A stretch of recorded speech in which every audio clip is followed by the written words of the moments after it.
Okay. All right, I'm ready. So as you know, I was having, I've been having computer problems. So I did get a new monitor, and it's not working out that great, but it's working. So I'm able to keep streaming for now. For now, I am. So, but I got, anyway, it's, anyway, but I am back and I'm ready to do some more Krishna stuff. So we're going to get right to it, and we're going to get right to the opening. Let's see.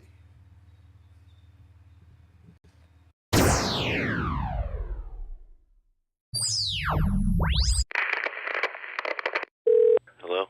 Hello.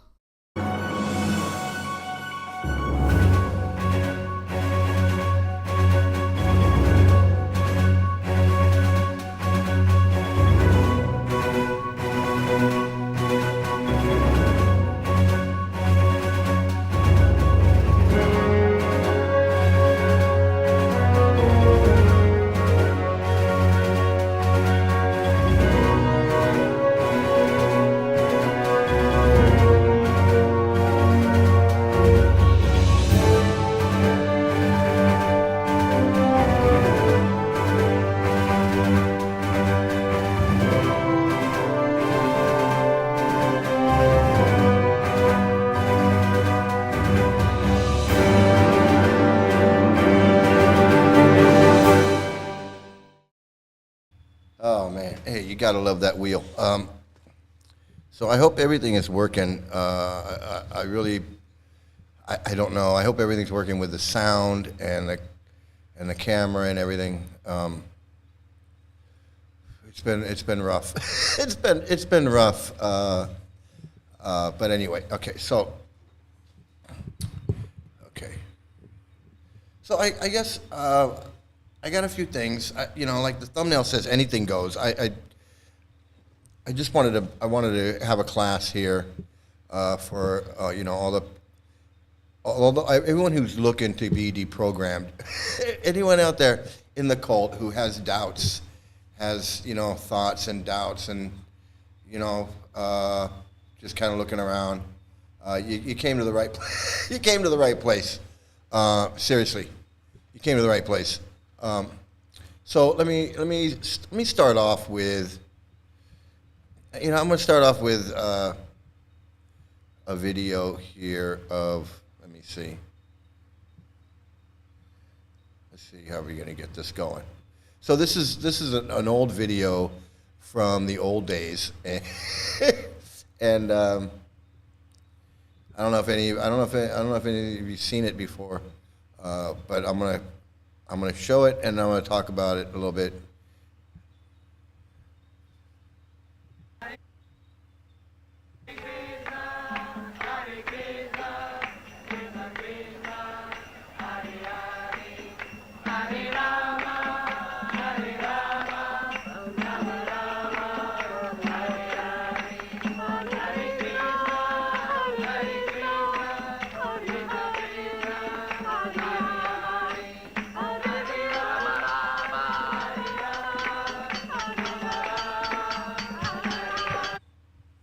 Okay. How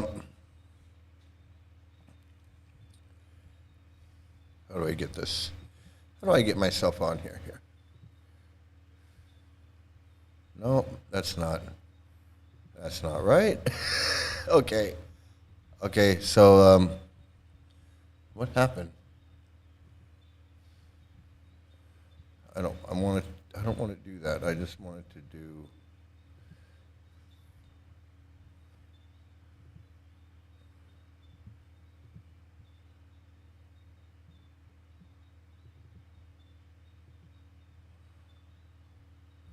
Okay, that's Gargamuni. That's Gargamuni right there. I actually met him a few times. Gargamuni. Him and his brother joined. They were two of the first devotees. Kirtananda was like the first Hayagriva Kirtananda, And Brahmananda and Gargamuni, they were two early ones here. So here's Gargamuni with his long hair.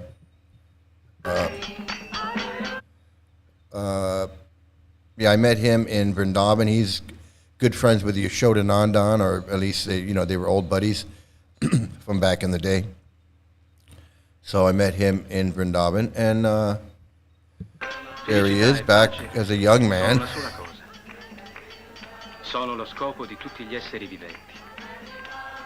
Ma la strada per raggiungere la felicità e la pace non è conosciuta alla maggioranza della gente. È il credo di questa. So that's in the background there. That's Brahmananda. That's his brother. That's Gargamuni's brother. Tribù di hippies a New York. I met Brahmananda a couple times too, a bunch of times in Vrindavan and in L.A. I met him in L.A. too. Gli hippies sono gli eredi. He was living in L.A. for a while. Danzano, I think that was Jadharani. I'm not sure. I'm not sure if that was Jadharani or not. I think that's her. Sure looks like her. Danzano, cantano, hanno I capelli lunghi, si vestono stranamente. Soprattutto si ribellano alla nostra società, che a torto o a ragione essi non accettano. Gli hippies. I think that's Kirtananda right there. I'm not sure. I couldn't tell you for sure, but I think that's Kirtananda. Let's see. Hey, we got Howard Johnson. Man, my computer is. Everything is really wacky. I do apologize. How you doing, Howard Johnson? Dahlia Roberts. Hey, how's it going? Glad to see you here. Fake human. There you go. Fake human. That was Jadharani. Yeah, I thought that was Jadharani. I wasn't exactly sure. So yeah, that's Gargamuni. I think that's Kirtanananda right there. Kirtanananda, Gargamuni, and a few others. I just don't recognize them.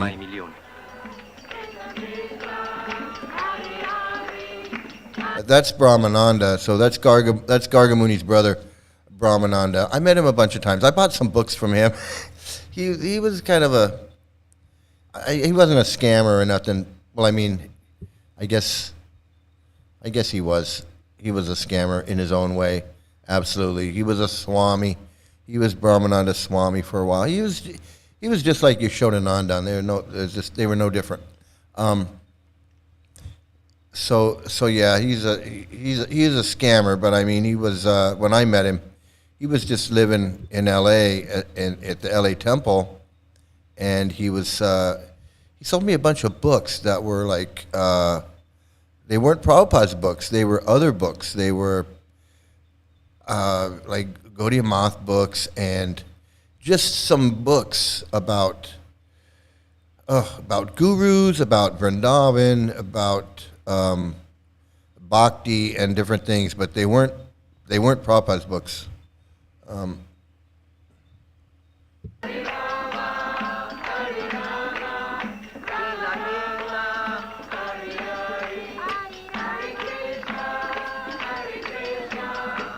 Ma nella rivolta dei giovani di tutto il mondo, oggi spesso si inserisce un fenomeno allarmante.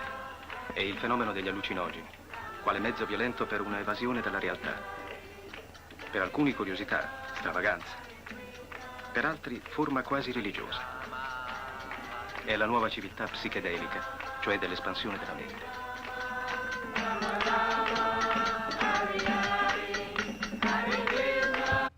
So it kind of gives you an idea of what it was like in.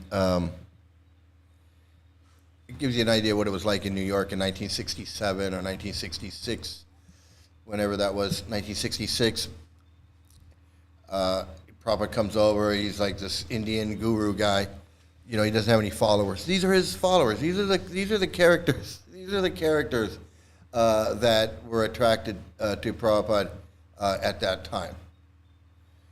Nobody famous, nobody important, nobody big. Just these just ordinary hippies, these ordinary hippies and you know, whatever you want to call them, counterculture, beatniks, hippies that were hanging out in New York, in the park in 1965 and 1966. So you just think about the kind of people. Think about the kind of people that were hanging out in New York, in Manhattan, at Tompkins Square Park, or Washington Square Park, or Central Park, in New York in 1965 and 1966. What kind of people were hanging out? What kind of hippies were hanging out? And you could see what they were like.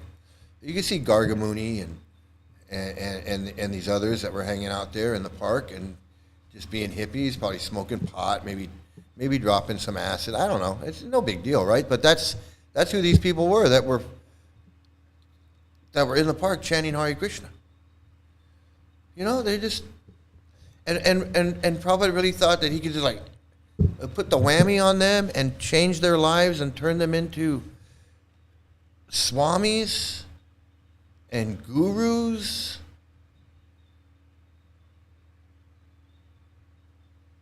I mean, he really probably really thought he had that power, that he could do that he could take these people with the holy name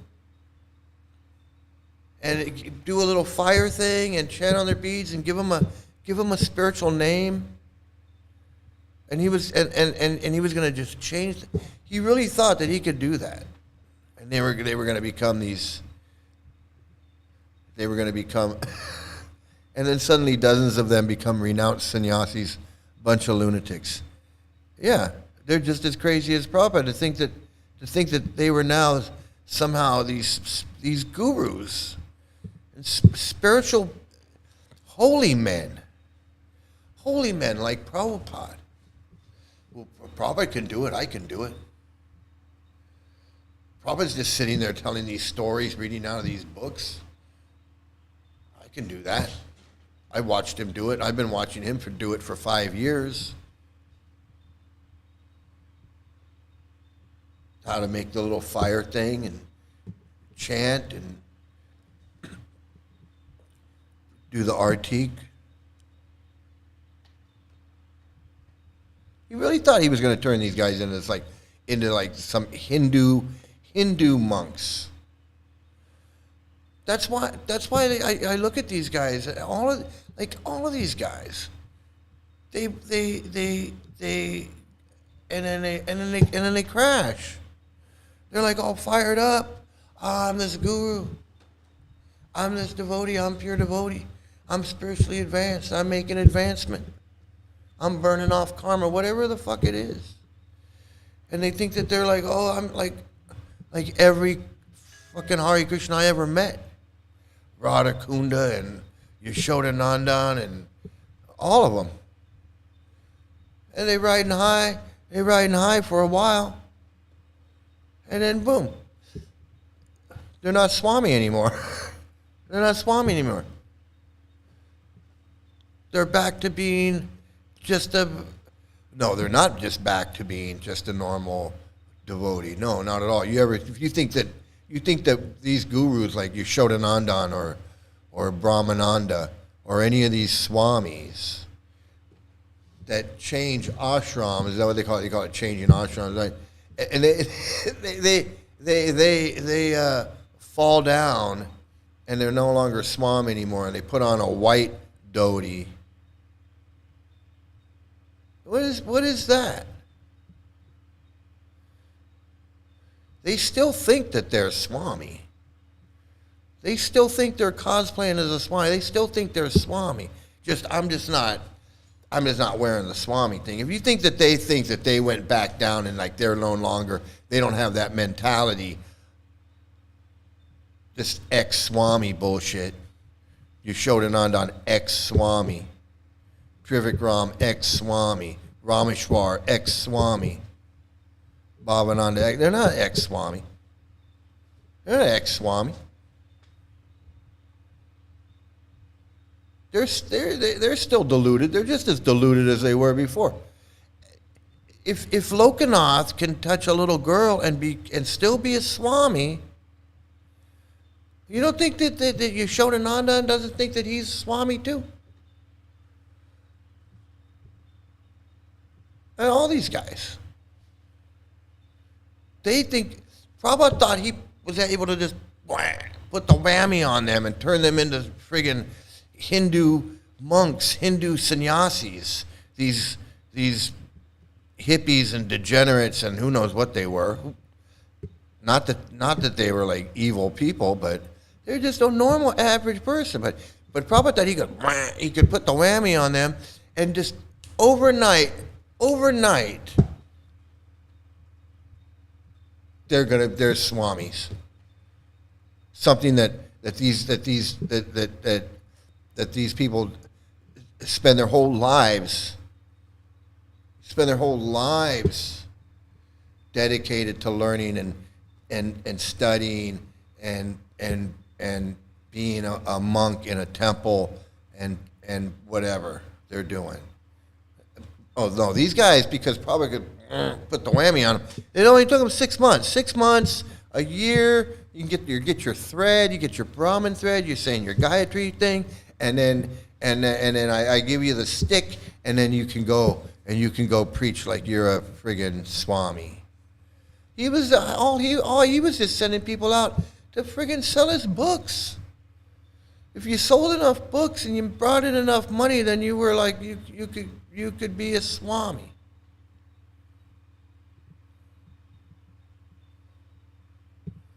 These guys are nothing but cosplaying. Holy men. They're a-holy men. They're ass-holy men is what they are. They're ass-holy men. They're full of shit, and they're scamming people. They're scamming people like you innocent people out there who think you're on a spiritual path. You think you're on a spiritual path and that you're gonna reach self-realization. Well, self-realization is when you realize that they're taking you for a ride. They're doing all this shit on your money, on your dime, and if you're not donating, well, good for you, but you're still getting taken. You're still getting taken because they're not holy men. They're not holy, whatever that's supposed to mean. They're not holy men. They're not godly. They're not pure. They're not pure devotees. It's all a bunch of bullshit. So if you're not giving them money, good for you, but you're still getting taken.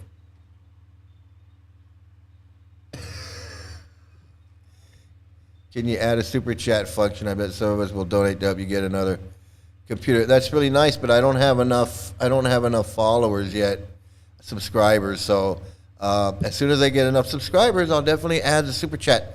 I think I got it though. Right now I'm kind of in a transition.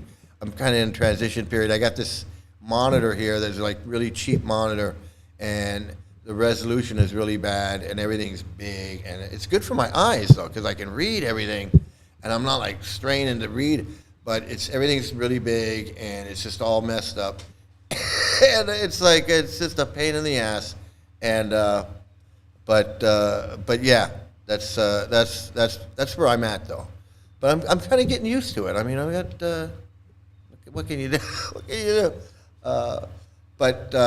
But yeah, so that was the early days. That's what these guys, these degenerates in the park, whatever they were doing, some of them, if you talk to these old-time devotees, they'll tell you this, like, oh my goodness, I was out of control, and Prabhupada saved me. Prabhupada saved me from this life I was leading. It was hell, and I was going through so much, and I was doing drugs, and I was doing that, and I was like, and Prabhupada saved my life. Shut the fuck up. I don't want to hear that bullshit. Like Paz, like your brother, Prabhupada saved me. You were a software engineer. You were a software engineer. You had a job at friggin' 3M or wherever you're working, or some brokerage firm or whatever. You were fine. You were fine. You weren't in the gutter. Probably didn't save you from shit. All right.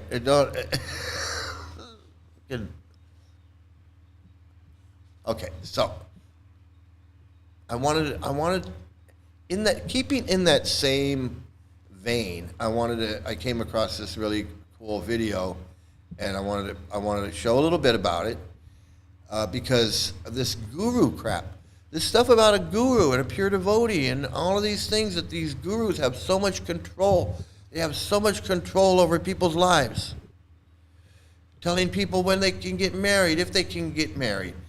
Doing all kinds of, telling them, oh, you should quit your job. You should drop out of school. You should quit your job, like Paz's brother. Quit your job and go to India and milk a cow. And then you can come work for me doing books, helping me translate books or helping me print books. You can do whatever. But of course, it's all going to be for free, and you're going to be living in a temple, and, we're going to take over your life. If it doesn't sound like a great trade-off to me, but, that's what happens, man. Because of these gurus. And who are these guys? Who is this guy that's got control of your brother's life? Telling him what to do, telling him what to eat, telling him what to wear, telling him how to wipe his ass. Telling him he's got to wipe his ass with his hand. Because if he doesn't wipe with his hand, then he's not being spiritual. He's not being spiritual. Because toilet paper is sense gratification. I don't know how that works. I mean, yeah, I don't want to have shit all over my ass. So I guess I'm into sense gratification. You fucking freak. These fucking freaks. They want to control everything, how you wipe your ass. Shut the fuck up with that, wipe my ass with my hand. You've got to be out of your fucking mind. So, what makes these people think that they can tell you how to wipe your ass and what to name your kid and how many kids you should have and whether you should get married or not? All of this shit.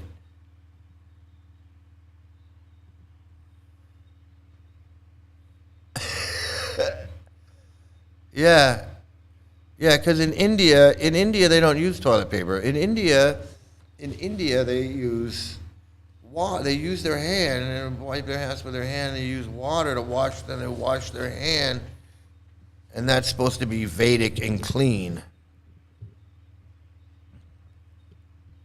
You're out of your mind. You're out of your fucking mind.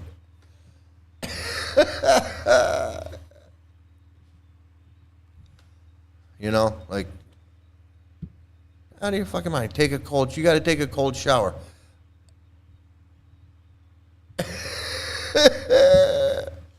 I got out before it got that deep. Well, I'm glad you got out. It gets pretty deep. It gets pretty deep. So I wanted to share this with you, a little bit of this. Of course, my attention span is so short. I can't stay focused on anything for too long. But this is really good because it kind of tells you how the mind works, and who really knows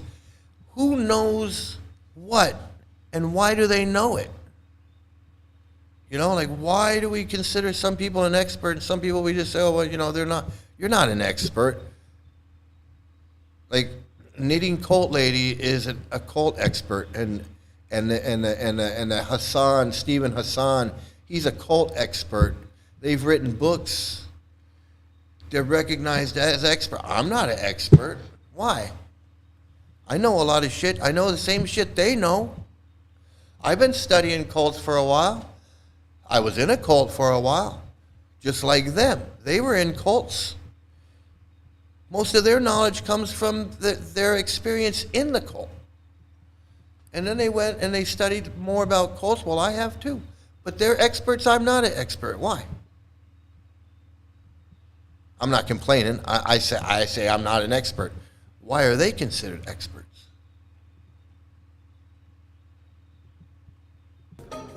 This is Grant Gusman. He watched an old video of mine about how we think, that there are two systems of thought. System 2 is the conscious, slow, effortful system, and System 1 is subconscious, fast and automatic. To explore how these systems work in his own head, Grant decided to memorize 100 digits of pi. Then, he just kept going. He has now memorized 23,000 digits of pi in preparation to challenge the North American record. 8954930381996. That's 200. That's amazing. I have wanted to make a video about experts for a long time.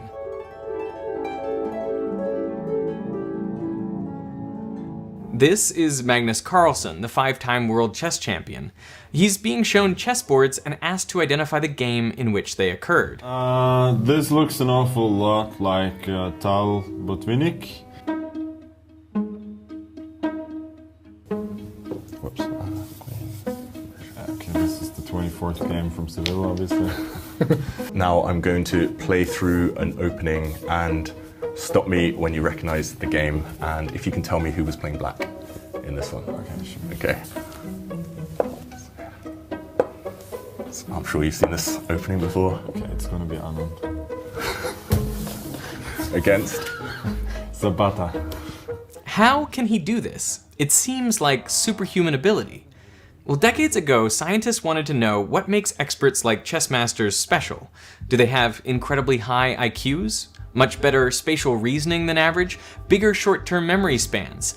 Well, it turns out that as a group, chess masters are not exceptional on any of these measures. But one experiment showed how their performance was vastly superior to amateurs. In 1973, William Chase and Herbert Simon recruited 3 chess players: a master, an A player, who's an advanced amateur, and a beginner. A chessboard was set up with around 25 pieces positioned as they might be during a game, and each player was allowed to look at the board for 5 seconds. Then they were asked to replicate the setup from memory on a second board in front of them. The players could take as many 5-second peeks as they needed to get their board to match. From just the first look, the master could recall the positions of 16 pieces. The A player could recall 8, and the beginner only 4.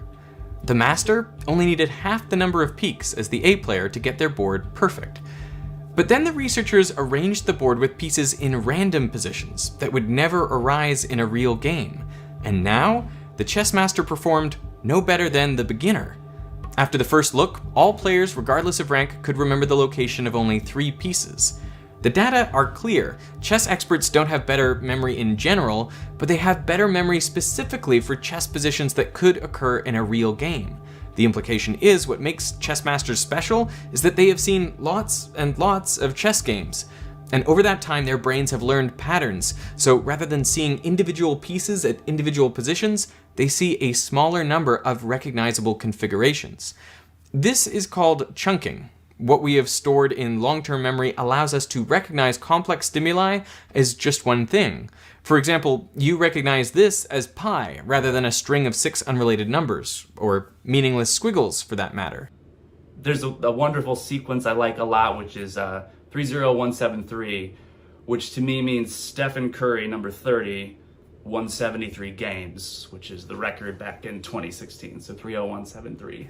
At its core, expertise is about recognition. Magnus Carlsen recognizes chess positions the same way we recognize faces.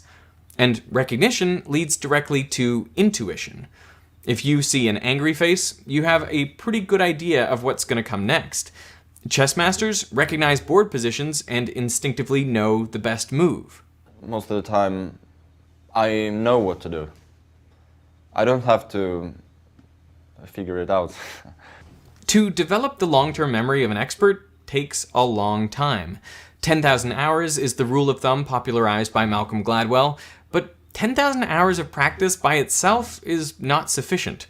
There are 4 additional criteria that must be met. And in areas where these criteria aren't met, it's impossible to become an expert. So the first one is many repeated attempts with feedback.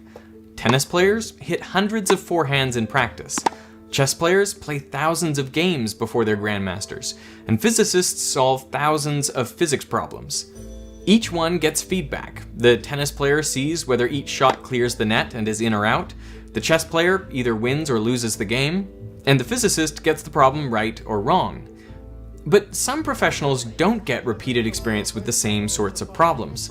Political scientist Philip Tetlock picked 284 people who make their living commenting or offering advice on political and economic trends. Okay, excuse me. Where am I? There I am. Okay, so the point that the reason I wanted to stop it is because he mentioned to become an expert, not only do you need so many hours of doing a certain thing, you got to have it. You need to have experience, but you got to have feedback. You got to have feedback to see what you're doing. Hey Tim, how you doing, man? Glad to see you're here. So to be an expert, you got to try what you're doing, and then you got to get feedback, and then you got to change it up, and then try it again, and then change it up and find, and then you become an expert. You don't just say, "Hi, I'm an expert," and I'm an expert now. Prabhupada never had any feedback to see if what he was doing was right, what he was doing was right or wrong. He just assumed everything he did was right. That's no expert. Sure, he could chunk scriptures. So when there was an issue about whatever issues in life, he didn't have to think about what verse, what is that? No, immediately. Oh, Krishna says Bhagavad Gita, this, that. Oh, Bhagavatam, this, that, and the other. Blah, blah, blah, blah, blah, blah. So he comes across like an expert, but he's just like a chess master. He's focused in that area of scripture. If you mentioned, I'm having problems with my wife, he didn't even have to think about it. He's going to say, well, Krishna had in the Bhagavatam, Krishna has said to Draupadi this, or Gandharva, whatever. He's got it all down. So he can sit there and lecture and talk and it just reference everything about Shiva said this one time, and Radharani got mad and she ran off. And then Krishna did this, and then Lord Shiva came down.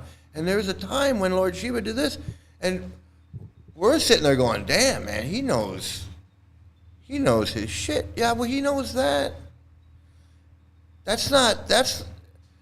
Okay, yeah, he knows it, but is he an expert? Does he have the expertise or the knowledge to open a boarding school where parents are going to turn their kids over to his degenerate disciples so they can be sexually abused and tortured? No, the answer to that is absolutely no. He did not have the expertise or the knowledge to open a boarding school. That's why boarding schools and schools are licensed, and they go through state, they got to be accredited. Even a preschool that's just like a big babysitting place has to be licensed. It has to be licensed to teach the people that work there, have credentials. You can just open up a building and just say, send your kids to come live in this place and I'll take care of them. What, are you out of your friggin' mind?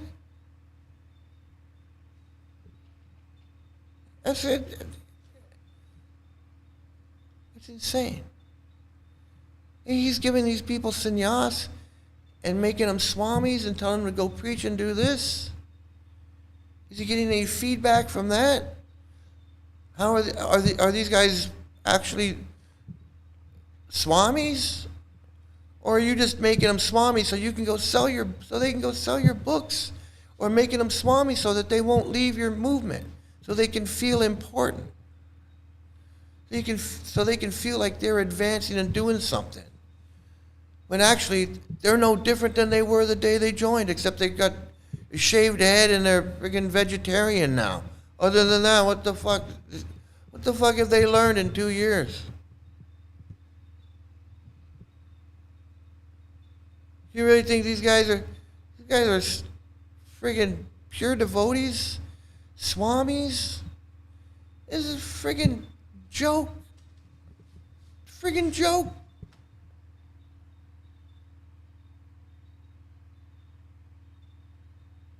It blows my mind. It blows my mind.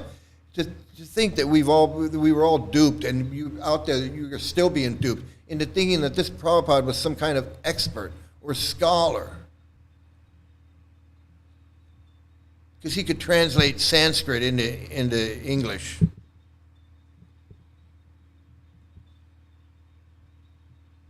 Thinking that he's some pure devotee. Why? Because he said so?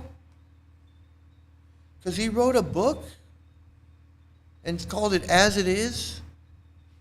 He wrote a Bhagavad Gita and called it As It Is? That's his claim to fame? And we're supposed to believe he's some expert? He's some scholar? He knows more about the Vedas and Vedic culture, whatever that is, and Vedic culture than anybody else on the planet? And he could just put the whammy on people and turn them into swamis and gurus? This is the biggest fucking joke I've ever heard, man. You gotta be kidding me. Seriously, you gotta be, I mean, now that I'm out of it, and if someone was to tell me this bullshit, I would be like, get the fuck out of my face with that bullshit. This Prabhupada guy who's racist, sexist, homophobic, and married an 11-year-old girl, you're telling me he is a pure devotee and Krishna is talking to him? Does Krishna talk to him before or after he does the snuff? When is Krishna actually talking to him? Is it before or after?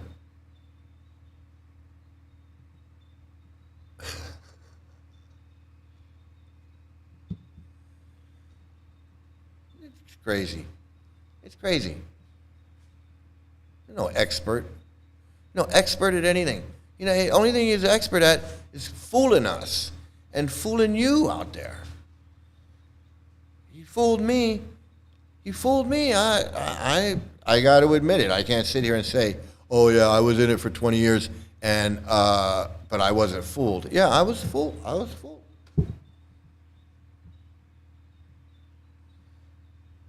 Hey, Glenn. Hey, hope you're well too, man. Glad to see you here. I'm glad to see you here. That's why in the beginning, when Prabhupada showed up back in India, people were taken by surprise. However, over the years, now ISKCON is just a mundane, dangerous, full of scamming freaks roaming. Yeah, but it was the same people back then, so it was the same mundane, dangerous, full of scamming freaks, just that they were surprised. They were surprised. Yeah, actually, that was what Prabhupada wanted. Prabhupada wanted to take a bunch of Americans back. When Prabhupada came back with Westerners, yeah, and that was Prabhupada's plan the whole time. That was Prabhupada's plan the whole time. That was Prabhupada's plan the whole time. He used these guys. He used Hayagriva and Kirtananda and Satsvarup and Jadharani and Brahmananda and Yashodanandan and all of these guys. He used them. He used them. His whole plan was, I'm going to write these books, I'm going to go to America, and I'm going to make devotees, and I'm going to become this guru guy. I'll show these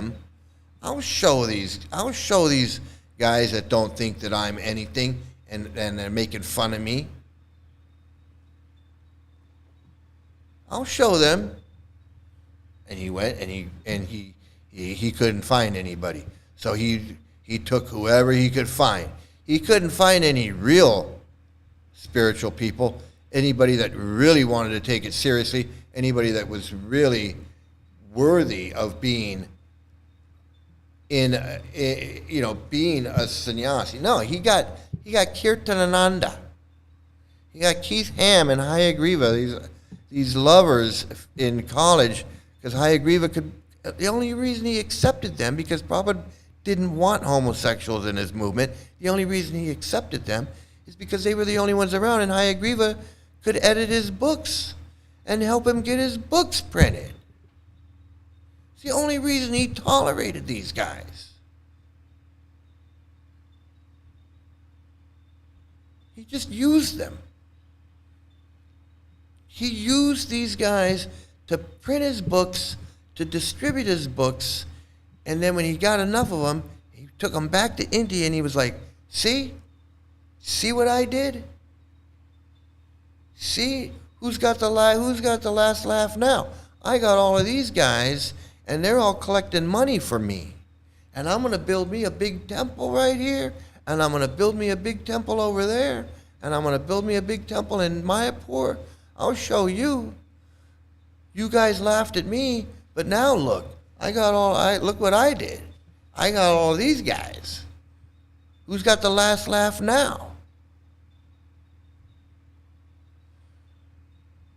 That's what Prabhupada did. He used these guys. He used these guys and created this friggin' organization to facilitate him becoming this friggin' cult leader and selling his books.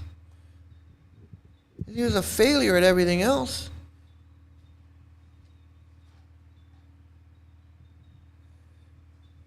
Hadn't thought about the low quality of devotees at the beginning the way you described it just now. It makes a lot of sense.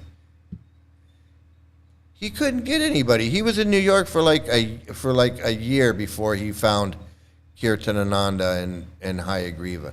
He couldn't do it in India. They weren't falling for that shit in India, or he never would have left. He couldn't get shit going in India, but he came here and he used these guys. Just like he said in that conversation, when they brought up about the blacks, he said, well, we can use the good ones. We can use the good ones. That's what he was thinking about. You think that he thought any differently? You think he thought any differently about the white people that he was using than he did about the black people he was using? He had the same mentality. I'll use these guys. I can use the good ones. I'll train them up. I'll teach them. They'll be my little dancing monkeys. And pretty soon he had them doing everything for him. I mean, that's what a cult leader does.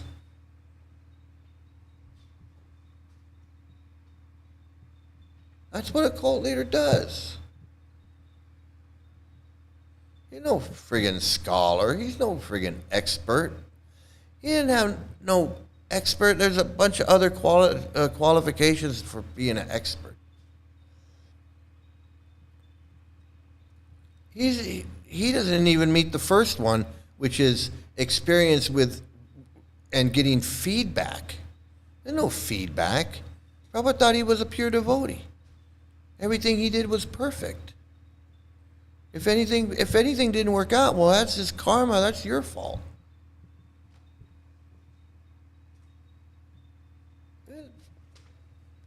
Friggin' bullshit. When you realize that Prabhupada was just playing everybody. Prabhupada's playing everybody just like Trivik Ram's playing everybody, just like Indra Yumna's playing everybody. Oh yeah, give me money so I can go. Give me money so I can go to Rishikesh and have Guru Palooza. Well, where did he learn that from? From Prabhupada. Did the same thing.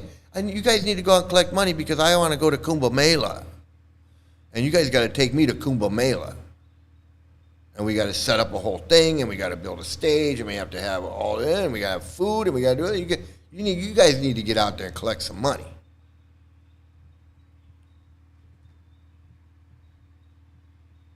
I need to go to London and open up a temple. You guys got to get out there and sell some books. You guys got to bring in some money. I need an airline ticket to London.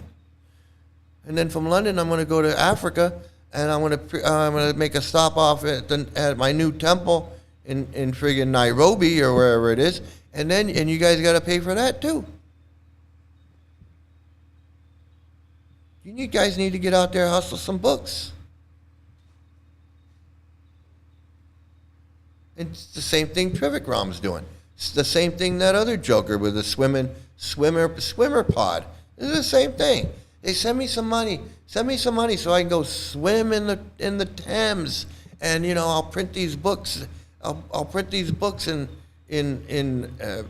Arabic or whatever he's printing them. That's a fucking scam. He's scamming just like Prabhupada was scamming.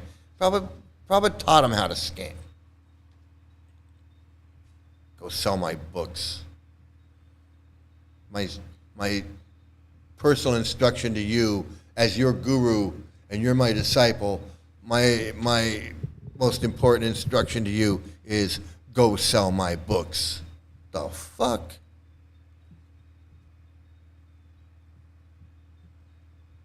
Go sell your books. That's the meaning of life. I climbed up to the top of Mount Everest to ask the yogi at the top of the mountain, what's the goal of life? What's the meaning of life? And he goes, sell my books. And then you sit there and go, oh yeah, gee, yeah, okay, that sounds about right. Yeah, let me go sell your books and make spiritual advancement. Every book I make, I'm getting closer to my 11-year-old girl Gopi form. With every book that I sell, I'm getting closer to finding out who my 11-year-old Manjari form is. What a bunch of crap, man. What a bunch of crap. Where is... Okay, so I want to show you this too. I met this girl a couple times in LA, and let me just start this video. Let's see. Works and writing Oops. is your thing. What happened? And such.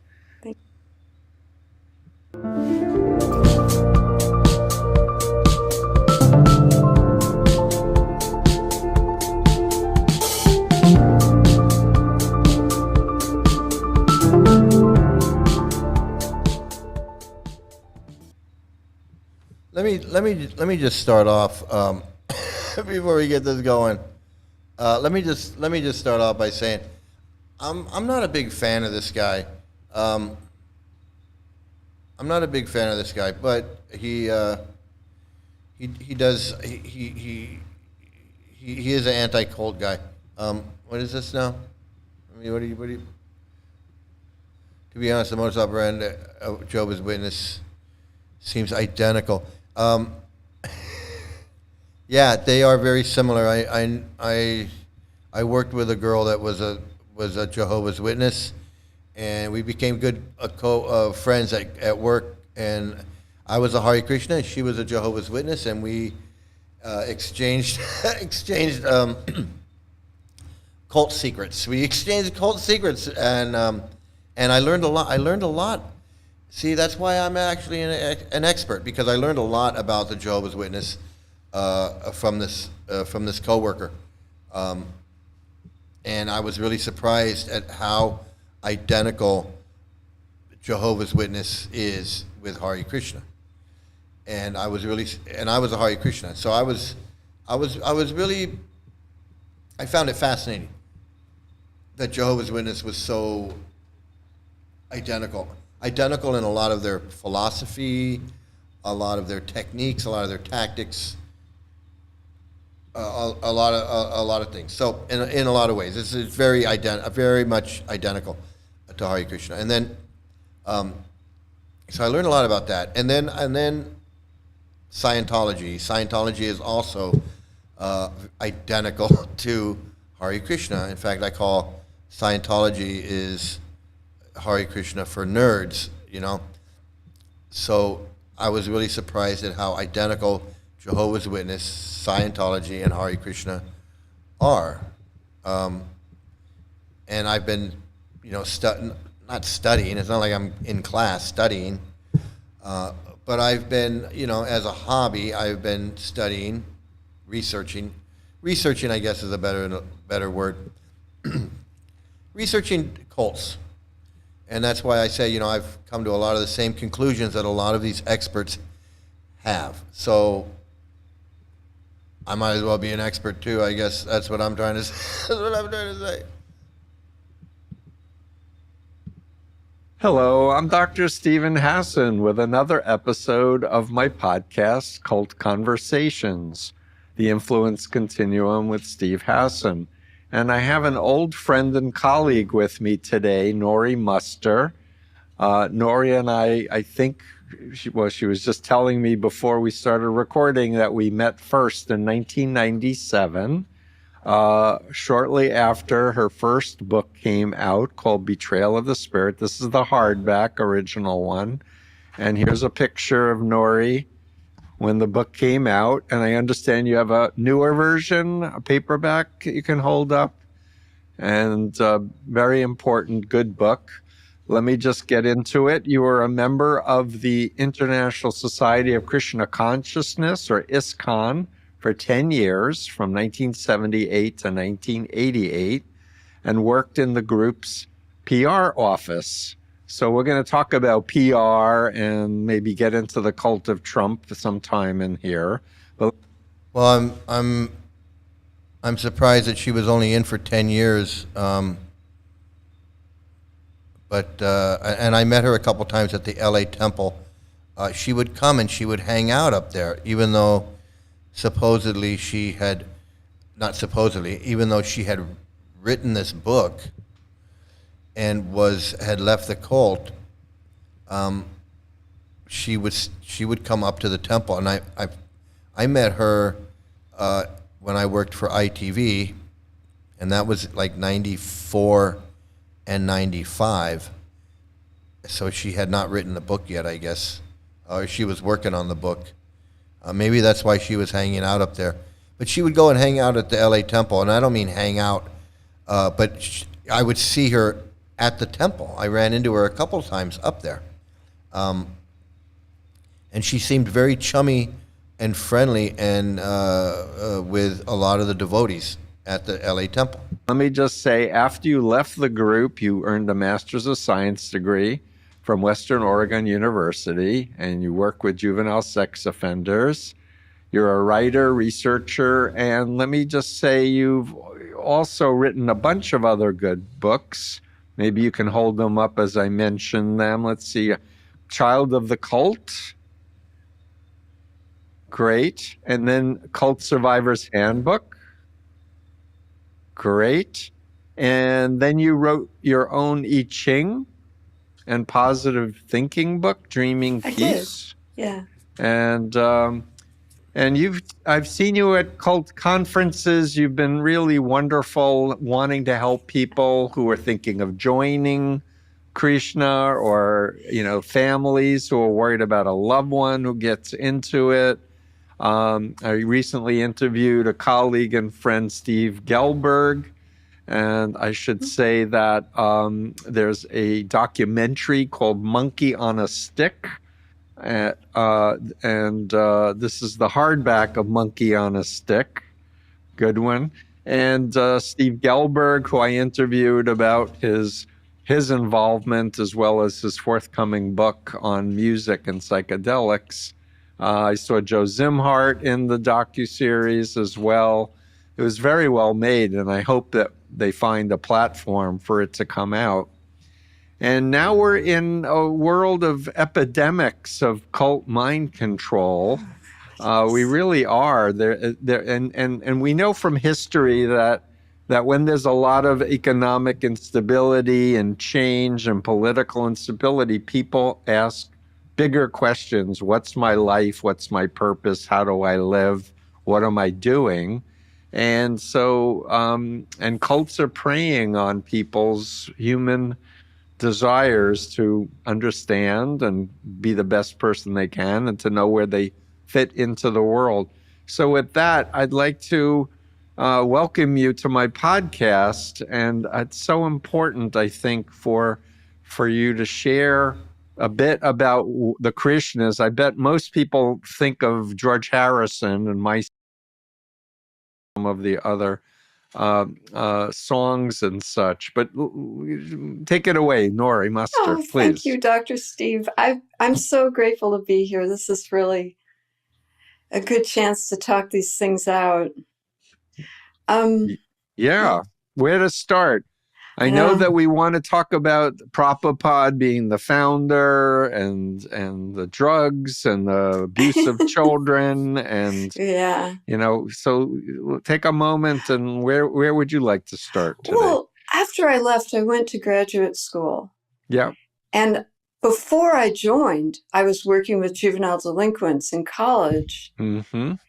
And so when I left ISKCON, I was thinking, what do I want to do? What do I want to do? What do I want to do? And I thought, I want to go back to juvenile delinquents. Because I had a really rough adolescence, and I know how to talk to juvenile delinquents because I was one.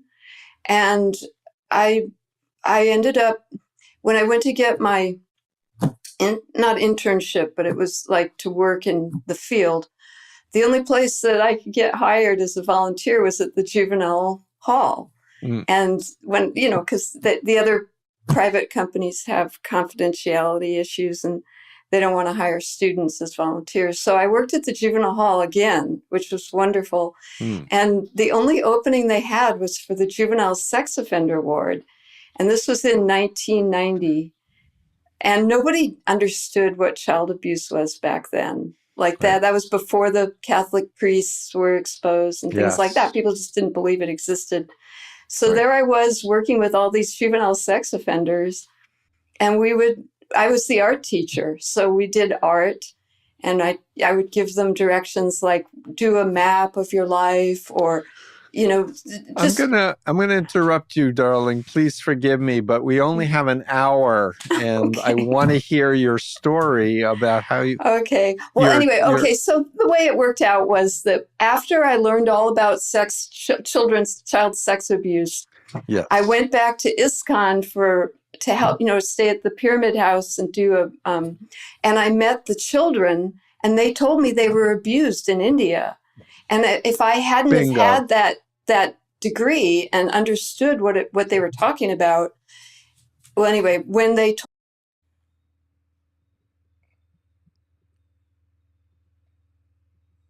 Okay, well, you know what? I think she just answered my question. I think that was when she was coming to the LA temple, was when she was at the Pyramid House, which was Nisringananda's house in Topanga Canyon, which was like a Krishna temple. I don't know, it still sounds like she was involved, like, I don't know, like she still had, like, maybe not a foot in, but maybe some toes. I think she had all left, but she still had some toes stuck in the movement that she just couldn't get rid of, that she just couldn't get out of. Told me that they were abused in India. I was really surprised. I did not know about that. I had no idea. But because of my training in grad school, I felt like I felt called to help these people. And I spent like a year and a half just talking to them and understanding their stories and what happened. And it was really enriching for me, because I felt like, well, now I have something that I really... I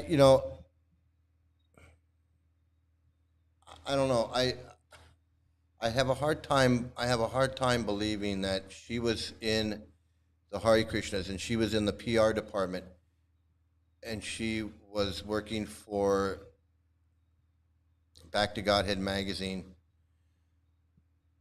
from 1978 until 1988, and she didn't know anything about children being molested in India. I find that hard to believe. I'm not calling her a liar. I'm not saying she's lying. I'm saying it's hard for me. It's hard for me to believe what she's saying. I'm not saying she's lying. I'm just saying I'm having a hard time. I'm having a hard time believing it. But maybe, maybe she did. Maybe she didn't know. I don't know. I don't know. And that's why I have a problem with, I do have a problem with some of these. I have a problem with people like Nori and people like this Steve Hassan. I believe that they don't fully understand the depths of the evil and the evil of this cult. I think she's a Prabhupada. I don't know. She might be a Prabhupada follower still. I'm not sure. And I, it still makes me cry. I can't understand why someone would do that to children. Yeah. You know, what happened in his Good time. people have Not good. very big difficulty understanding criminal behavior and malignant narcissists and such. Yeah. But I didn't, you commented that you were a juvenile delinquent, but I thought you was. came from a nice family. Oh, I did. So I don't know why you would label yourself as a juvenile delinquent. Did you get into trouble with the law, darling? A couple times. Oh, okay. So that explains that. Anyway, let's move forward to, Yes. I mean, you really have a body of knowledge and experience that I would like you to share with people. And we're living in this moment in 2025 where we're seeing just an epidemic of mind control cults and the cult of Trump. And Oh, God. and we want to educate people that intelligent people can be hacked and they can get recruited and indoctrinated into these totalistic belief systems and follow bad actors who claim to be doing God's will, and onward and onward. Take it away. Well, a lot of this, it really triggers me because it brings back my cult memories where the gurus got away with anything.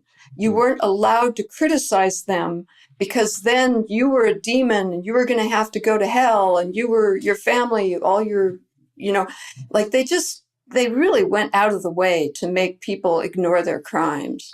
Right. And working in the PR office, like Mukunda, my boss, Mukunda, he was the head of our department. Mm-hmm. He would just tell me like, oh, it's just a bad apple.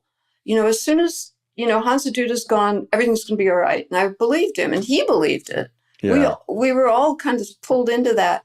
And so part of our job was just to defend those horrible criminal people who took over once they were like biting, they wanted that power. They wanted Prabhupada to just go away so they could run everything. And then that happened. See, again, there it is. It's there it is again. It's the they wanted, they were bad and they wanted to take over, and Prabhupada was gone, and he's I don't know. I mean, that's what it sounds like she just said. Let's put the blame where it belongs, on Prabhupada. Let's not give him a pass. He doesn't get a pass. They say that she wants to act. She's acting like it all started once Prabhupada left. It didn't start when Prabhupada left. It started when Prabhupada got here. More of a Hinduish thing to a cult. It just no. As soon as those people took no. Just like knitting cult lady says, it doesn't start out good and then turn into a cult. It starts out a cult and stays a cult. This is bullshit.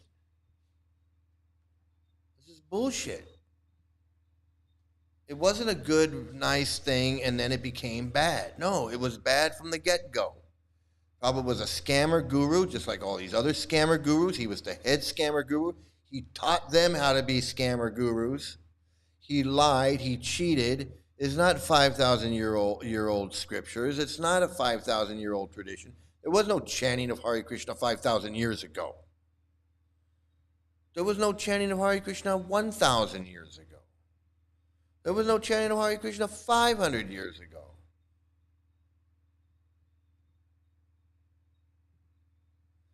Mukunda Goswami, Michael Grant, FISCON dude hiding in New Zealand. Yep, Mukunda Goswami. Yeah, so she was like his assistant. She worked for the Back to Godhead magazine and Hare Krishna News or whatever it was. But again, this is where I get upset. I see the same thing with the Steven Gelberg and the Henry Doktorsky. I'm not. I mean, I'm not 100% sure, but people like them who want to come out and say it turned into a cult when Prabhupada left. It turned into a cult when these gurus took over. It turned into a cult when blah blah blah blah. When Hansaduta, when Kirtananda, or when this, or when that, or when this, or when that. They don't want to blame Prabhupada. They don't want to blame him for the child abuse in the schools that he knew about and did nothing to stop it. He did nothing to do anything about anything. He just didn't give a fuck.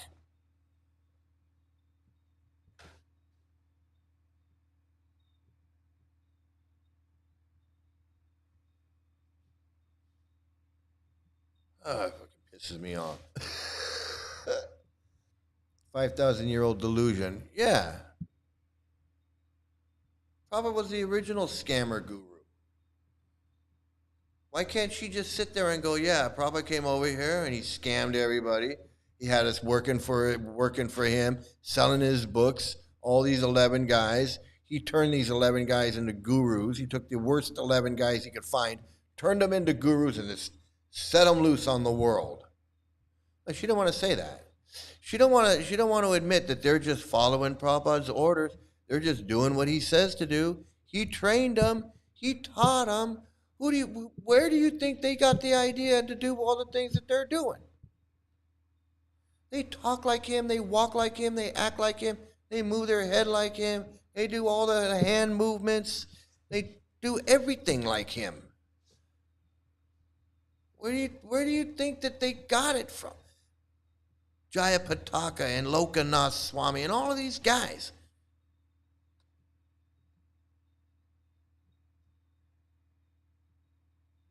They want to say that it wasn't Prabhupada, it was somebody else. Well, where did they come from? Where did somebody else come from? They never met Prabhupada? They're not reading Prabhupada's books? What the fuck, man? Have some balls. Stand up for yourself and say, hey, I got scammed by these guys. And they got scammed by Prabhupada, and we all got scammed by Prabhupada.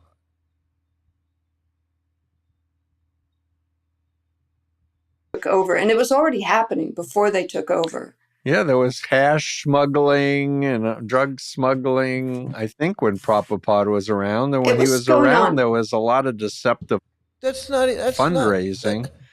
That's not even the worst part of it. What about the Hitler and statements about Hitler and Jews and the Negroes and women having small brains and child marriage? Let's talk about that. Because as a Moonie, I would run into Krishna fundraisers. I would run into Moonies. Yeah, and we would be competing.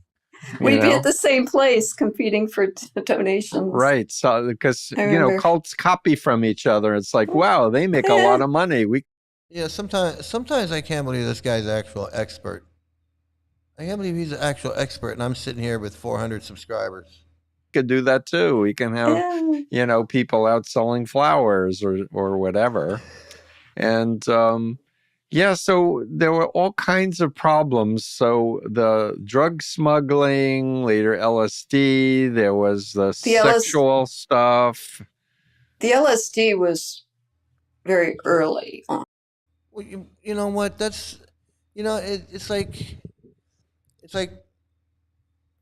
someone dying of cancer and you're complaining about that they need their nails cut or something. Someone just got into a car accident and you're talking about, I don't know, you're talking about their shoes. Look, the guy's bleeding out and you're talking about, his shoes. You're talking, this is a dangerous cult. There's all these horrible things and you're talking about, hey, they were smuggling hash. Smuggling hash is like the least of the issues that we need to be talking about. We need to be talking about, there's so many other issues we need to be talking about other than, hey, some devotees were smuggling hash.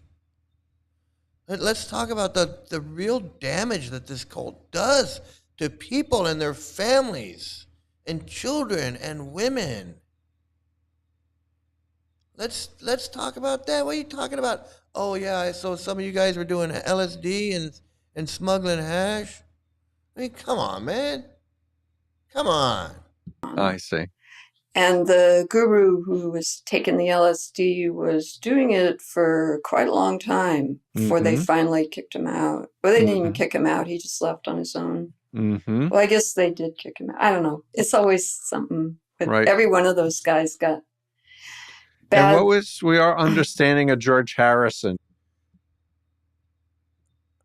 You know, I saw this video before I saw this video before this, and it was confusing. It made me think maybe the cult isn't that bad. Absolutely, absolutely, I agree with you. Some of these videos and some of these cult experts and some of their interviews and their conversations, you come away going, well, you know, why didn't you leave then? If it was, it doesn't. They don't bring. They don't. The danger, the destructiveness, the high control, the brainwashing, the manipulation. You know, he did mention malignant narcissism once in the 10 minutes that we watched. They don't. He doesn't. You know, it's like they dance around it, and you come away going, you know, it doesn't sound that bad to me. I agree. You know,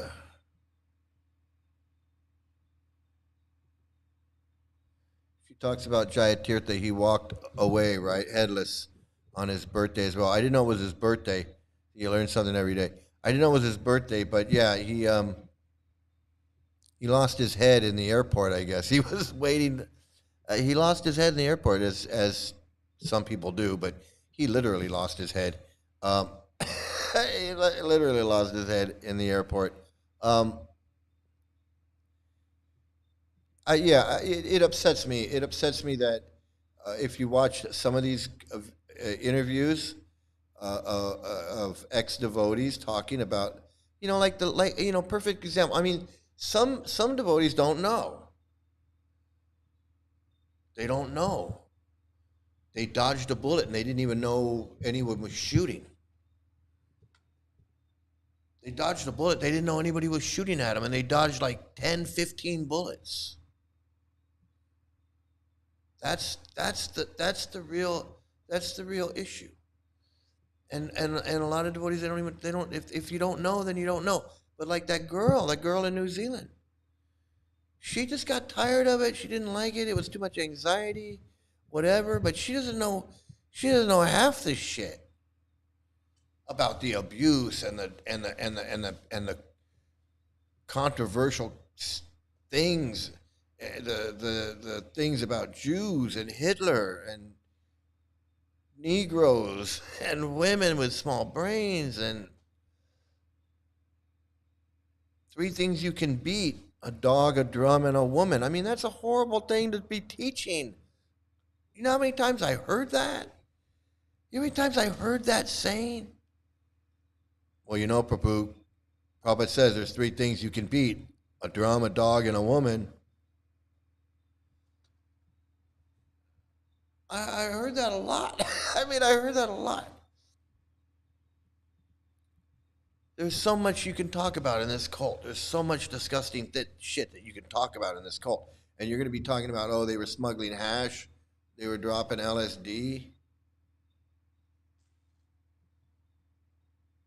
Let's talk about how these gurus are if you just want to talk about how these gurus are scamming people, you can talk about that for about an hour, because you can go through, you can name them, and you can go, well, what about this Trivikram? Oh, well, yeah, well, this Trivikram, he's 80 years old. He's been a Hare Krishna for 60 years, and now he's just got caught having sex with a woman while he was pretending to be, talk about him. What about Giriraj? Oh, well, Giriraj, he got caught texting naked pictures and sending dick pics and getting pictures sent on his phone.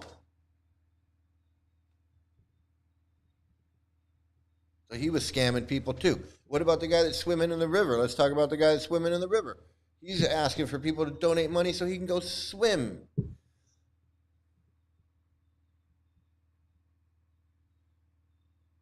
you know, all these, you can go down. What about Lokanath Swami? What about Rameshwar? What about Bhaktividyapurna Swami? What about Prabhavishnu Swami? What, you know, uh, what about Danudar, beating up kids in the school? I mean, shit, I just named like 10. I just named like 10 people, right? There's a whole wheel of fucking idiots. We're gonna get to that in a second. Um, and I sent this guy a thing going, hey, why don't you interview me? I'm an ex-devotee. Interview me. I was in it for 20 years, 10 years longer than her. What? I don't count because I didn't write a fucking book? I don't count because I didn't write a book? I didn't write Betrayal of the Spirit? So you don't want to talk to me? But you want to talk to her? Oh, because she doesn't say anything controversial.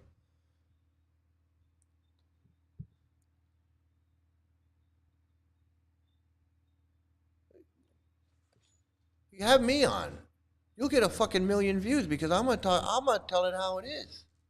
I'm gonna say, yeah, Prabhupada said some shit about black people. He didn't call them black though, he called them Negroes in 1977. Not 1935, 1977. He's bringing out the N-word, Negro.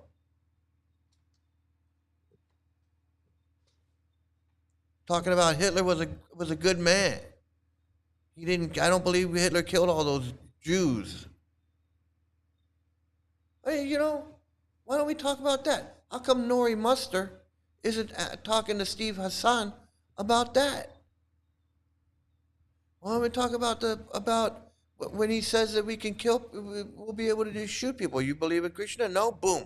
You believe in Krishna? No, boom. Why don't we talk about that?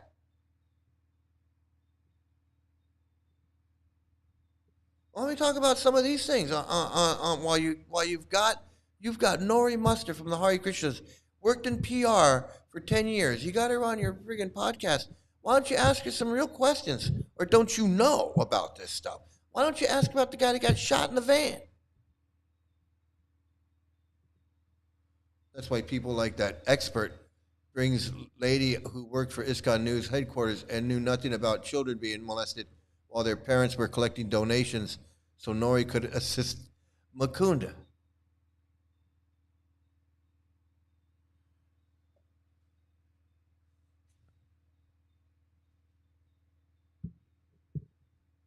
Yeah, I mean, Nori knows more than what she's letting on. She could say a lot of stuff. I think that she wants to be, you know, friendly with them. She's got friends that are Hare Krishna still. She doesn't want to be antagonistic. She wants to, you know, tell her story, but she doesn't want to be seen as, you know, like me. She doesn't want to be like me and be like, you know, fuck them and that's bad and they did this and they did that. Nah, nah, nah. She wants to say her piece, but she just wants to, you know, hey, let's just, you know, just calm down. I'm like, no, man, I want everyone to know. I'm not trying to tell my story and do my thing behind the scenes. People need to know. You don't write a book and then hope no one reads it. I got things to say because people need to hear them. I'm the only one saying this shit. Nori's not going to say it. Nori's not going to say it. Stephen Gelberg's not going to say it. Henry Doktorsky's not going to say it. Henry Joclolier, or whatever his name is. He says some stuff, but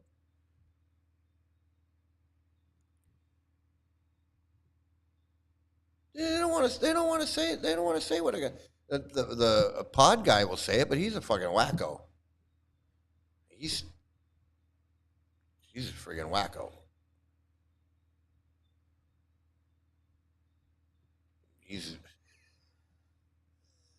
But you know, have me on. I'll talk.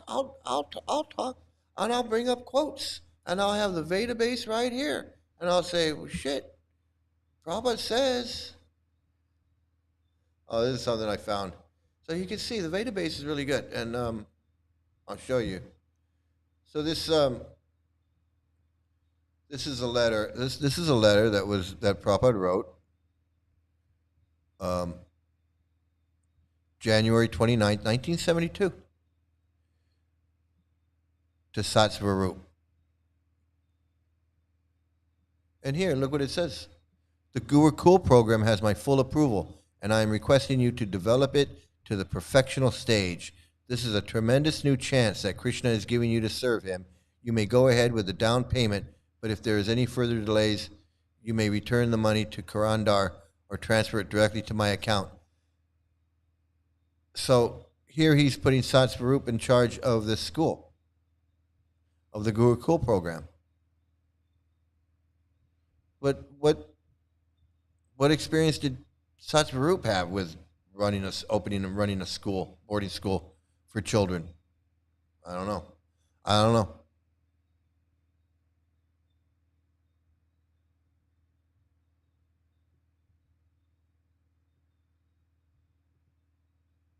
I don't know what happened there. Where'd we go? What happened? There we go. But then, so there you go. So then it goes on, but down here at the end, he says, the initiation of David and Susan Shoemaker, Bruce Jacobs, and Daryl Nayokis are approved by me, and their beads are following in a separate cover. 4 initiations. Your ever well-wisher, Bhaktivedanta Swami. And then it says spiritual names below. D. Shoemaker, Bir Raghava. S. Shoemaker, Bir Mala. Bruce Jacobs, Bir Krishna. And Daryl Nayokis, Bir Lakshman. Bir Lakshman was the guy who was my friend who gave me Bhagavad Gita, and actually we became friends, and he took me to India. This is a guy who pretty much turned me into a devotee. Is this Bir Lakshman, and as you can see, he was initiated on this letter on January 29th, 1972. So yeah, he was an old time devotee. 1972 is when he was initiated. So yeah, so I found that letter. I thought that was interesting, and I'm glad you mentioned that she was still coming around after she left. Yeah, she was coming around, I guess, because she was writing her book. She was probably researching her book, and she, she knew everybody there, and they liked her, and she liked them, and they liked her, and she'd sit and talk, and they'd have fun, and it was like, good old days, and which I thought was a little strange, and I think that was like my first experience with meeting a Hare Krishna who was in the movement and then left. Like she used to be Nandini, and she wasn't Nandini anymore. She was Nori. And when I was like, wow, because I was kind of new. I was like 3 or 4 years in, and I run into her, and it was kind of like, wow, so she left. I was like, oh, she left. And then she wrote. Then I heard she wrote this book, and I was like, oh, she wrote a book. Oh, that's interesting that she wrote that book. So let's go ahead. We're going to spin this wheel. Let's find this wheel. Where's the wheel at? Here we go. Let's see. Bingo! It's the wheel. And let's give it a good spin here. I don't have my theme.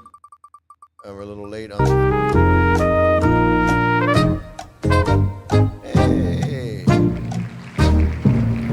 Mahatma Das is the winner. Mahatma Das. Mahatma Das is the winner, and let's see what we can do here. I get rid of this thing.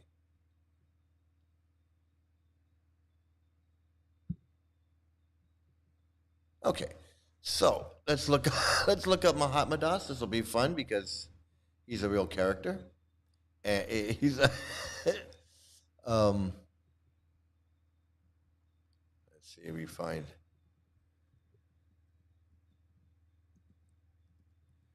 He's always got something to say. So let's see. There he is. Another big cheater guy. Let's see. Oh, look at that. Isn't that good? Isn't that nice? Let's see. What does it say about old Mahatma Das here? Mahatma Das joined ISKCON in 1969 and has served as temple president, book distributor, Sankirtan leader, college preacher, membership director, and VIHE teacher and co-director. He is well known in ISKCON for his recorded music and his seminars. He's the co-director of Bhakti Life, a nonprofit organization that teaches the practices of devotional service through interactive workshops, retreats, online courses, and counseling. So, it sounds to me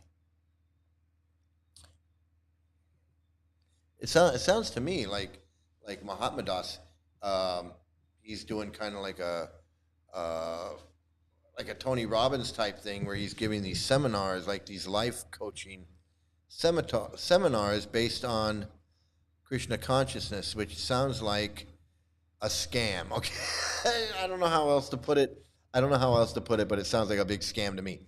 It sounds like he is scamming people by offering them some kind of life training, coaching, helpful type Tony Robbins, Course of Miracles type thing. It sounds like he's basically created a Course of Miracles or whatever based on Prabhupada. A course on Prabhupada is what it is, basically. So it sounds like he's got a good scam going. It sounds like he's got a pretty good scam going on. So let's see. Let's find something that we can just hear a little bit of what this scammer. Let's. Oh my goodness. Yeah.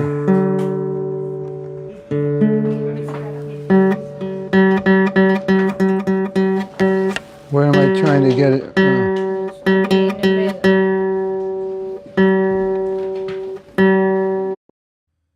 Talk about?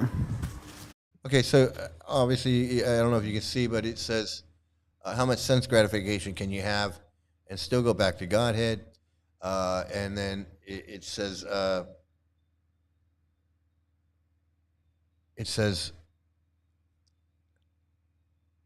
this class was given by His Grace Mahatma Prabhu. Well, no, again, I'm going to go on my rant like I always do.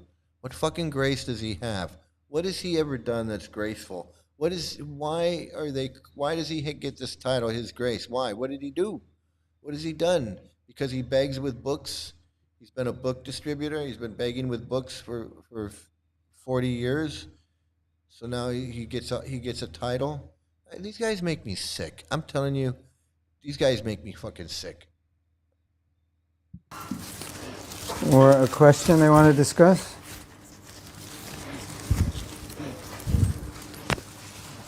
How much sense gratification can you have and still go back to Godhead? We were talking about that on the morning walk. You know, the interesting thing is that for someone who's very austere, like any little thing is sense gratification, like is relative in their world. Some little convenience may be sense gratification for a very austere person, and for Yeah, exactly. That's what I was saying. This Radha Kun was trying to tell me that taking a hot shower was sense gratification. Using a towel, sense gratification. Using toilet paper to wipe your ass, sense gratification. Every fucking thing is sense gratification. It's like, who do you think you are? You think you're some mystic yogi who can't use toilet paper because it's gonna it's gonna ruin your concentration. It's gonna if you use toilet paper and it's gonna be sense gratification. It's gonna ruin your concentration, your meditation. You're gonna forget the holy name, and what's gonna happen? What the fuck is gonna happen? someone, if you'd say normal, then that level of little sense gratification for that austere person is austere for them. It's experienced as a sacrifice. So, if someone's coming to Krishna consciousness, they give up a little. It's not very much from our perspective, but for them, it's a big thing, and Krishna sees them. So there's not always an absolute standard of what is considered sense gratification, because some things which are sense gratification for you may not be for me, and vice versa.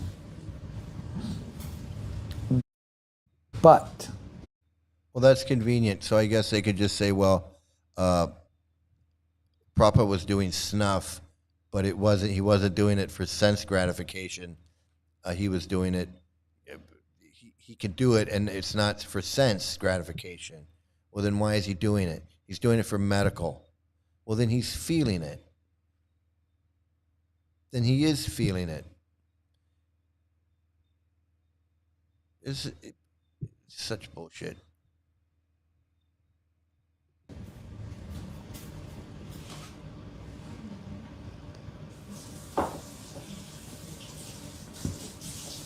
Prabhupada's philosophy was everything for Krishna. Well, not just his philosophy. I mean, that was his personal motto. So, for a devotee, the mentality of a devotee is everything is for Krishna's enjoyment. And even when I have something enjoyable, because I'm a devotee, it's Krishna's. So it's never just me. That's always for Krishna. Just like one of our devotees was saying this morning, sometimes he needs a little sense gratification so he can do his service. And so the sense gratification is actually not sense gratification, because the idea is to prepare myself so I can serve Krishna better. That's why I'm doing it. That's why I'm doing this sense gratification, because then I can do better service. Right? Sometimes when we travel, then we're put in a room and it's too hot or it's too cold, or the bed's too hard, or it's too soft, or it's too light, you can't sleep. You say, how did it go last night? I said, I couldn't sleep. No, I slept well. You have a good bed.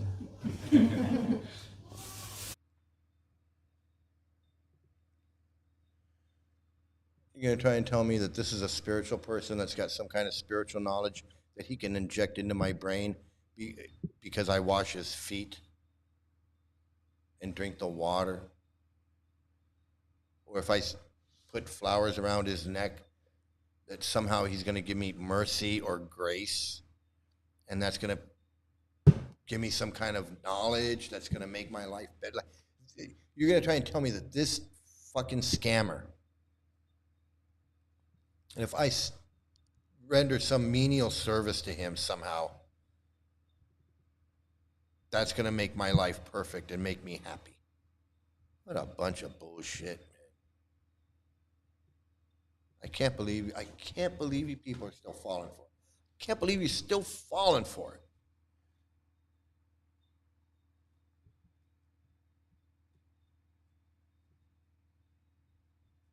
These people like this sit there.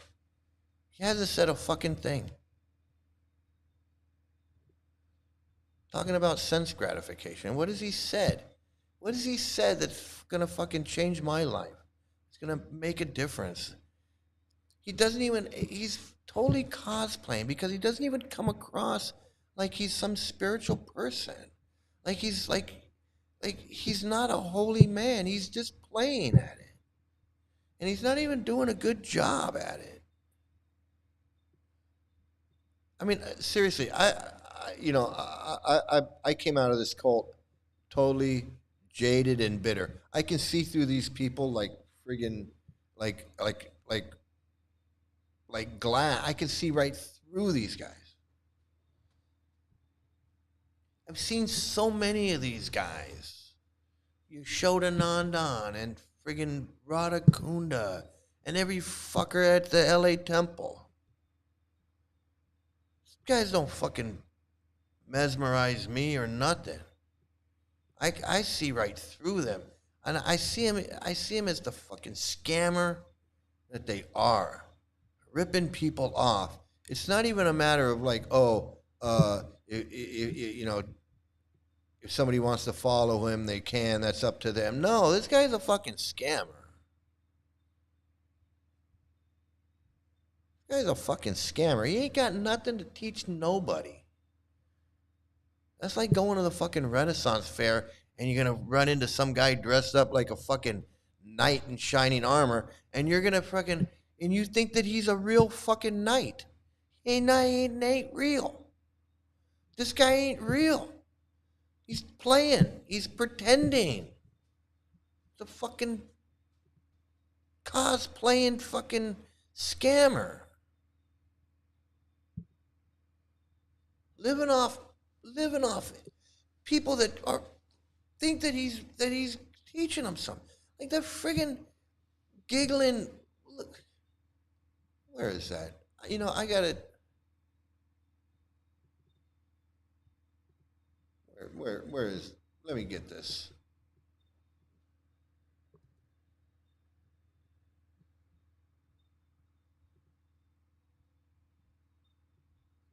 It's so friggin' ridiculous.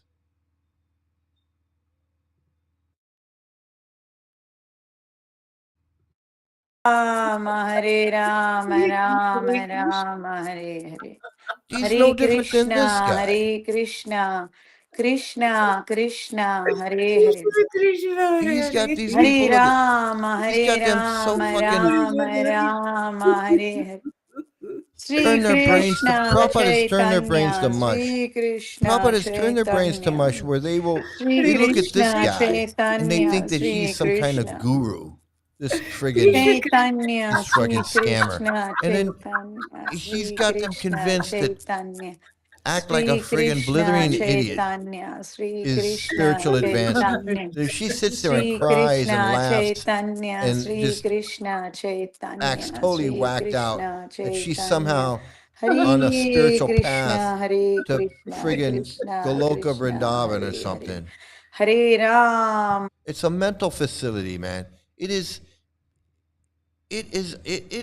friggin' one flew over the cuckoo's nest on Zoom. And I feel sorry. I feel sorry for these. I feel sorry for these people, man. I really do. I feel sorry for Hot Lips, man. I feel sorry for Hot Lips. She really wants this to be real.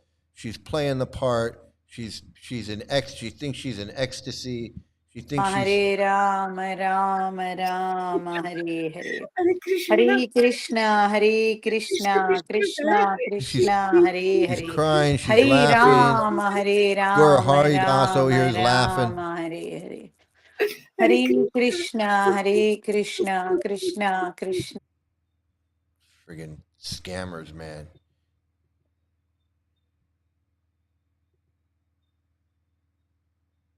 Narayan Maharaj created this lunatic monster using Prabhupada's teachings. Yeah, absolutely. And look at him. Look at him. He's got these people friggin', well, they got brainwashed by Prabhupada, and then And then Gaurahari comes along and goes, well, Prabhupada came to me in a dream, so I'm as good as Prabhupada because Prabhupada came to me in a dream, so come follow me. And they're like, oh, okay, we'll follow you too. And so then they go and follow him. And I feel sorry for them because they're totally being scanned, but they don't know it, and they just want what we all wanted. We wanted to spiritually advance and move on and somehow become happier people, happier, transcendentally, whatever. We thought our lives was gonna be happy. We're going to the temple, meeting friends and family, friends and family there, and it felt like a family.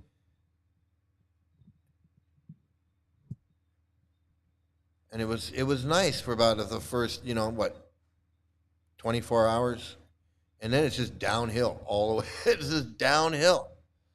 Once you seriously start chanting, it's downhill. The best time for Krishna consciousness is before you start chanting. When you're reading the books and you're just like, oh wow, this is really cool, and you go to the temple and you're like, wow, look at all there, look at this is wow.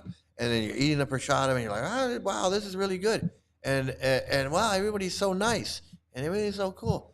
And once you start chanting, it's like getting on that friggin' hamster wheel of never chanting enough and never getting enough and never doing enough and never having enough service. And I got another few rounds to chant, and I haven't finished my rounds for today. Well, I'll have to make them up for tomorrow. And then I'm going to make up my chant for tomorrow, and then I got all this other service I got to do, and I'm going to do service, and I'm going to do this, and it's all downhill. Once you start chanting, it's all downhill.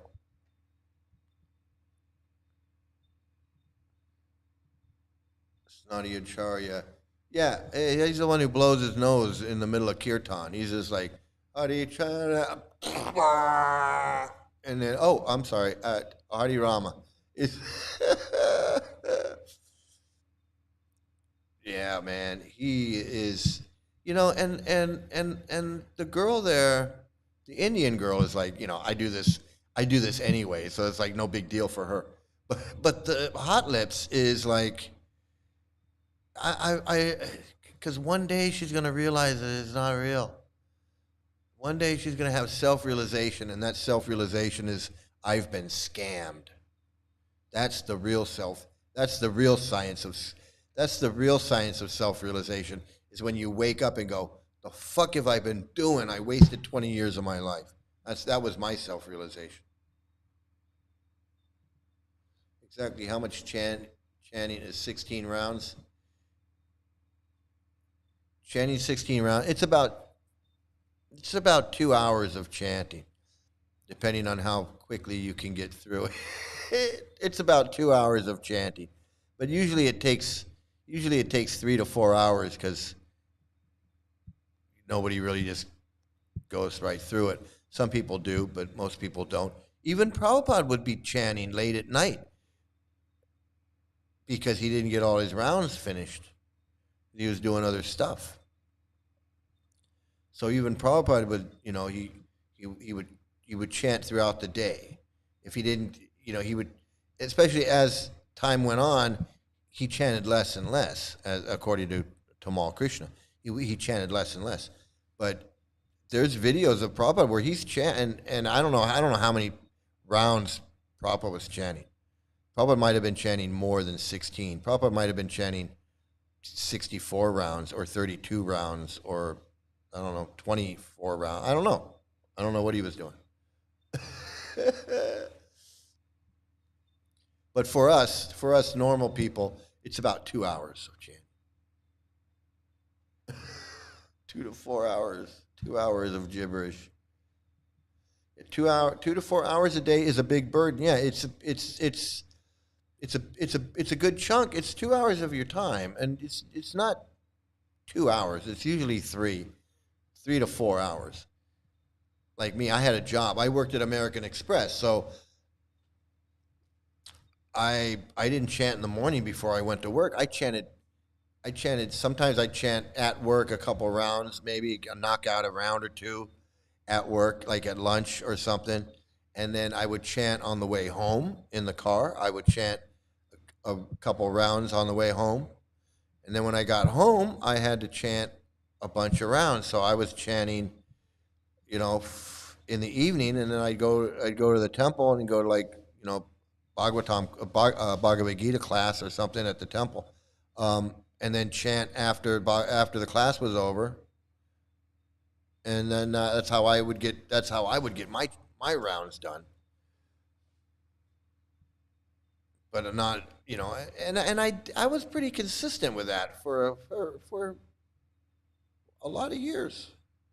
A lot of years I was able to keep up 16 rounds a day and have a job. And it wasn't easy, but I was able to do it. I did it for quite a while. But it takes up a lot of your time. When I left Hare Krishna, I had a lot of time. I had a lot of free time because I wasn't chanting, I wasn't reading, and I wasn't working on the Hare Krishna webpage. I wasn't doing, and that was all of my time. I got home from work. I had rounds to do. I had I had the webpage to update and work on. So, I had my service. I had my round. My day was full. My day was full. And when I left the Hare Krishnas, I wasn't doing any of that. I didn't know what to do. I literally didn't know what to do. I'd get off work and just be like, what am I going to do? It was a strange feeling. I could have done this. Hare Hare. Hare Ram, Ram Ram, Hare Hare. Hare Krishna, Krishna Krishna, Hare Hare. Hare Ram, Ram Ram, Hare Hare. Hare Krishna, Krishna Krishna, Hare Hare. Hare. Yeah, he really messed her head up. He really messed her head up. And when that day comes and she realizes that he's scamming her, and when she realizes that he's been scamming her all this time, and they're not even cosplaying correctly. Like, they're not even cosplaying. They're cosplaying without dressing up, which is that's wrong. If you're gonna cosplay, you gotta cosplay.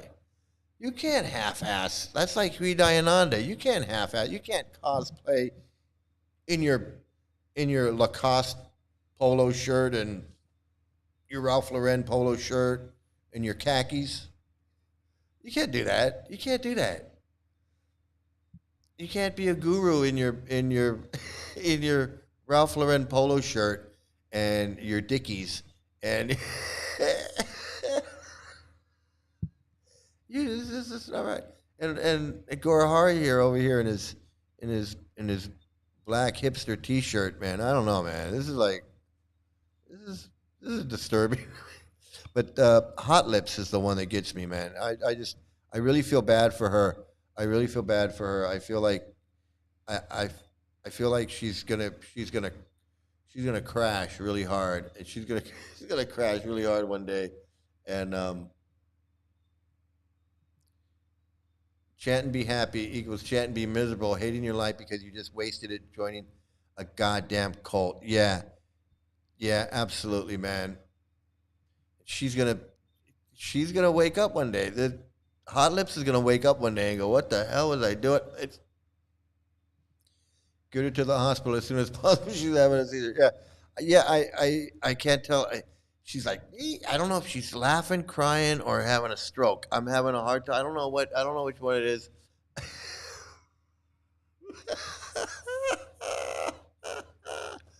Oh my god. I don't know. Oh, that's so funny. Um,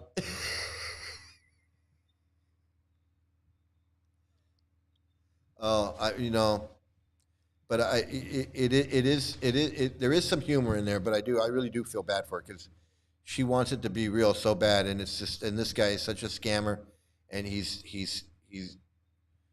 criminal. It's criminal. This is criminal to do this to these women, to abuse these women like this. Really, seriously, to manipulate these women and abuse them and fill their heads with this nonsense that somehow acting crazy like this is somehow spiritual advancement. She's only laughing and giggling because she thinks that she's supposed to be doing that. I get.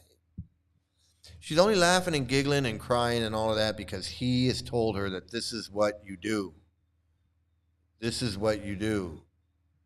When you're spiritually advanced, you laugh, you cry, you giggle. The hair on your bald head stands. the hair on your bald head stands up. All of these things are supposed to happen. So they've bought right into it. They bought right into it, and he's manipulating their lives away. I know he is, man, and that's what I don't like about it.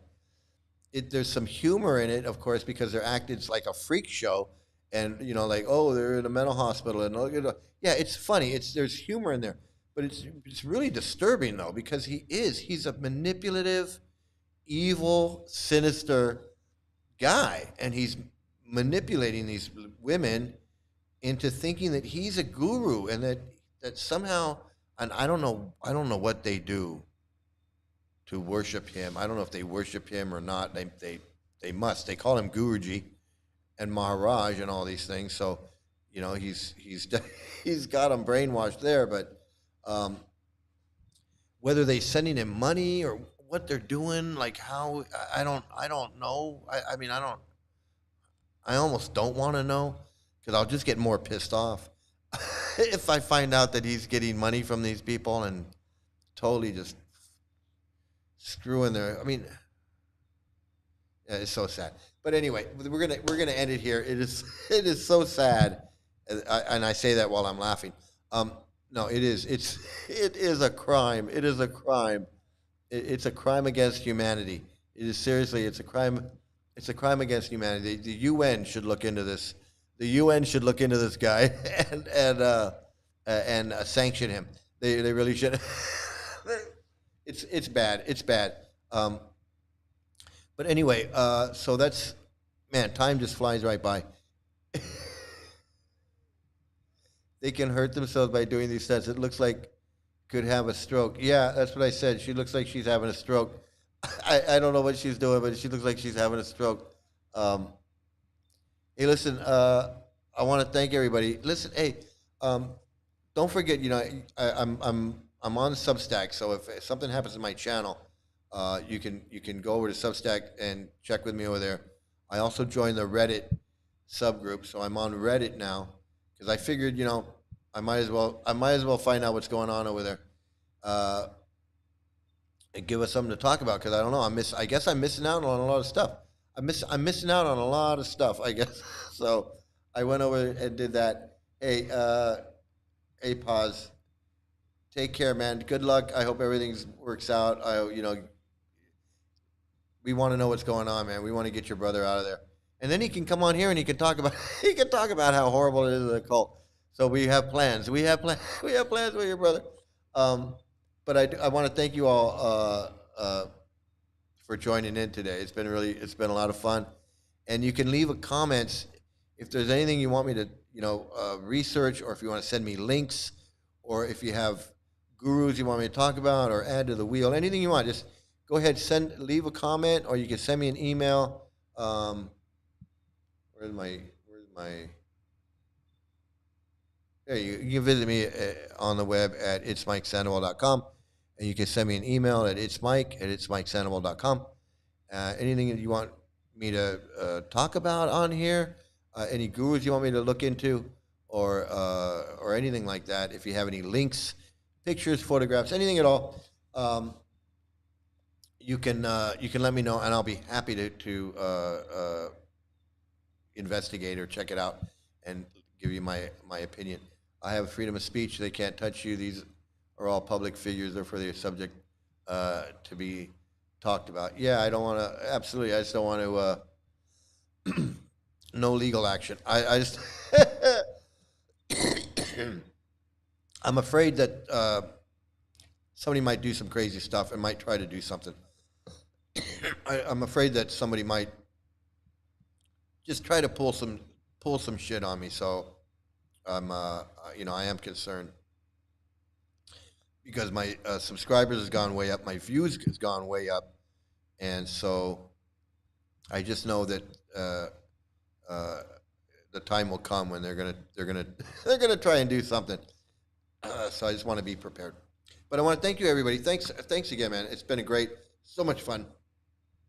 Everybody have a great day, great night, great morning, great afternoon.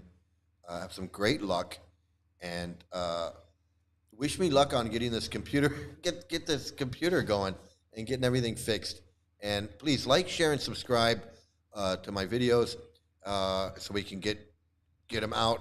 More people can see, more people can know, and more people can join in. I really want more people to join in so we can all share and have a great community of ex-devotees, and we can help the people that are still in there and help get them out. Man, we need to help get these people out because we know more, we know better about what the damage that this cult is doing to these people. We know better about how this cult is damaging these people. So it's really for us to help get it out there. So that's I want to thank you all, and everybody have a great day. And then again, of course, for those all you new people out there watching, here is me as a Hare Krishna once upon a time. Thanks everybody. Have a great night.